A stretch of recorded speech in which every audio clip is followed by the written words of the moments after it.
एक बार की बात है, एक सुंदर और समृद्ध राज्य था जिसका नाम स्वर्णलोक था। इस राज्य में हर जगह सोने जैसी चमक थी और वहां के लोग खुशहाल और शांतिप्रिय थे। इस राज्य की राजकुमारी का नाम आशिका था। वह न केवल अपनी सुंदरता के लिए प्रसिद्ध थी, बल्कि अपने दयालु हृदय और साहस के लिए भी जानी जाती थी। राजकुमारी आशिका का सबसे अच्छा दोस्त एक जादुई पक्षी था जिसका नाम मयूरा था। मयूरा की पंखों में इंद्रधनुषी रंग थे और वह इंसानों की भाषा में बात कर सकता था। मयूरा और आशिका दिन भर राज्य के चारों ओर घूमते और जरूरतमंदों की मदद करते। लेकिन स्वर्णलोक का यह सुखमय जीवन अधिक समय तक स्थिर नहीं रहा।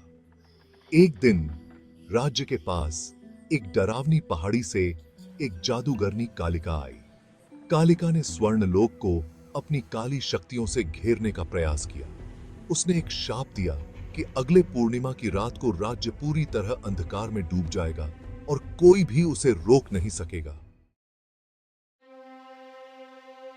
राजा और रानी इस संकट से चिंतित थे। उन्होंने कई विद्वानों और योद्धाओं से मदद मांगी, लेकिन कोई भी इस शाप को तोड़ने का तरीका नहीं जान पाया।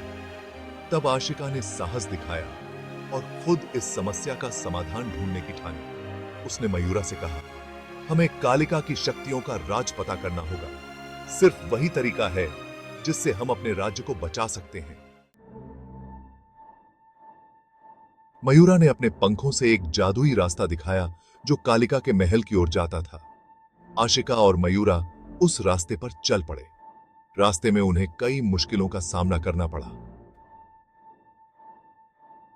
कालिका ने अपने राक्षसों को भेजा, पर मयूरा की जादुई शक्तियों और आशिका के साहस से वे सभी बाधाओं को पार कर गए। अंत में वे कालिका के महल पहुंचे। महल के अंदर कालिका ने उन्हें एक चुनौती दी। उसने कहा, अगर तुम इस पहेली को हल कर सको तो मैं अपना शाप वापस ले लूंगी, लेकिन अगर नहीं तो तुम्हें भी मेरे जैसे अंधकार में बदलना पड़ेगा, जैसे आलिहाटी।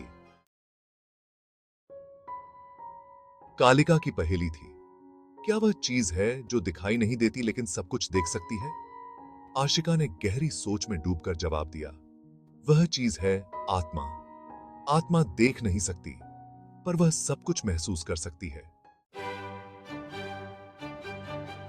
कालिका आश्चर्यचकित हुई और बोली, तुम्हारा उत्तर सही है राजकुमारी।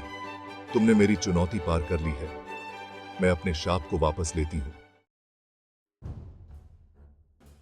जादूगरनी कालिका की काली शक्तियां तुरंत समाप्त हो गईं और स्वर्णलोक फिर से रोशनी से भर गया। आशिका और मयूरा ने विजयी होकर राज्य लौटे और उनके साहस की कहानियां पूरे राज्य में फैल गई। राजा ने आशिका को राज्य की संरक्षक घोषित किया और मयूरा को राज्य का संरक्षक जादुई प्राणी।